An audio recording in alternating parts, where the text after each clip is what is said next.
driving at night represents a significant potential danger.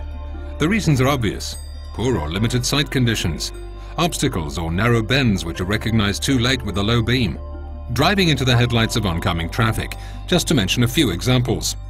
The FLIR system's PathFinder thermal imaging camera is an excellent tool to make driving at night significantly safer. The PathFinder allows seeing up to 5 times further than standard headlights. Although some premium car manufacturers like BMW are already offering the PathFinder as an option on selected models, it can also easily be installed in existing cars, trucks, buses and other types of vehicle.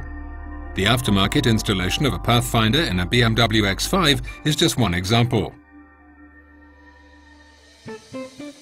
In order to install the PathFinder, the following components are needed: a FLIR Systems PathFinder thermal imaging camera, a universal mounting bracket, 6-meter detachable pigtail cable for routing the PathFinder's power and video interface into a passenger compartment, the necessary hardware to mount the PathFinder, a nav TV video interface.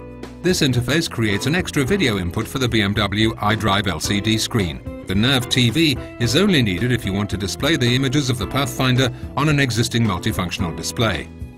Power supply cables for the nav TV, an interface cable between the nav TV and the iDrive system, and a video cable to connect the PathFinder to the nav TV.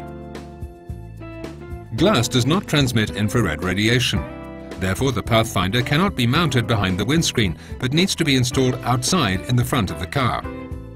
The first step is to make a small hole in the front grille of the car, so that this is not obstructing the view from the PathFinder.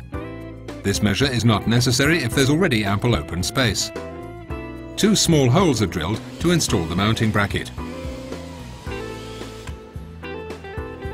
Next, the PathFinder is firmly installed in its mounting bracket.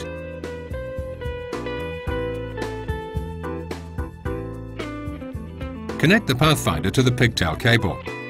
On the other end, the pigtail cable has a power in and a video out connection. Install the bracket. No need to adjust the height yet. Fine-tuning will be done after the installation.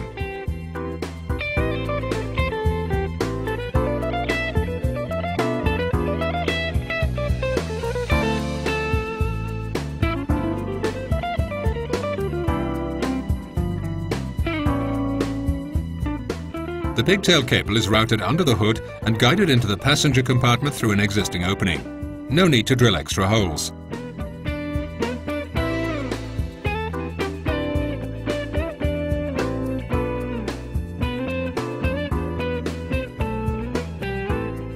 The power and video cable are now inside the glove compartment. Now that the power and video cable of the PathFinder are behind the glove compartment, everything under the hood can be put back in place. No need anymore to make connections under the hood.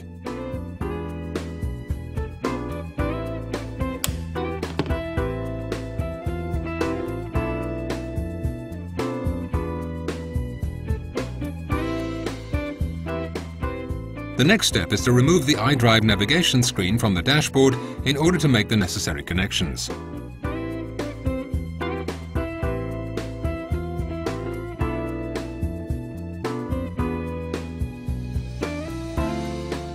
Cables are put in place to make the connection between the iDrive LCD and the nav TV module. The interface cable and power supply cable and video cable are connected to the nav TV. The nav TV module is mounted in the space behind the glove compartment. The power supply of the nav TV is connected to the original power supply cable of the iDrive screen. Both the iDrive screen and nav TV are now getting their power from the same source. Although it's better to make these connections with a soldering iron, standard connectors can be used as well.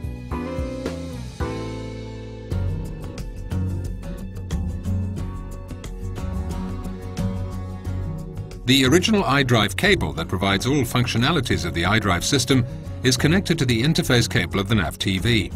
This way, all signals of the iDrive systems are bypassed and going over the nav TV system. The interface cable from the nav TV is now connected to the iDrive LCD screen.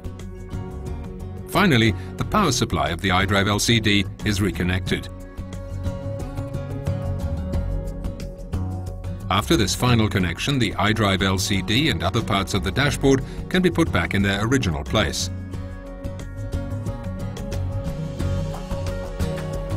The nav TV module is hidden behind the glove compartment.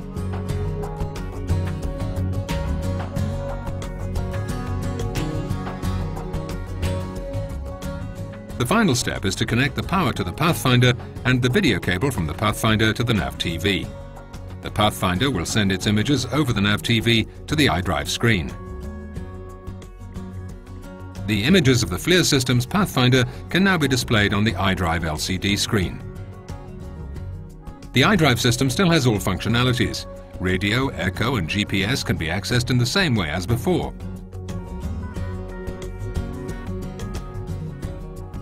As an extra, by pushing the iDrive button, the images of the Pathfinder are now displayed on the LCD screen, either full screen or in combination with GPS indications. What remains to be done is adjust the height and position of the Pathfinder and tighten the mounting bracket.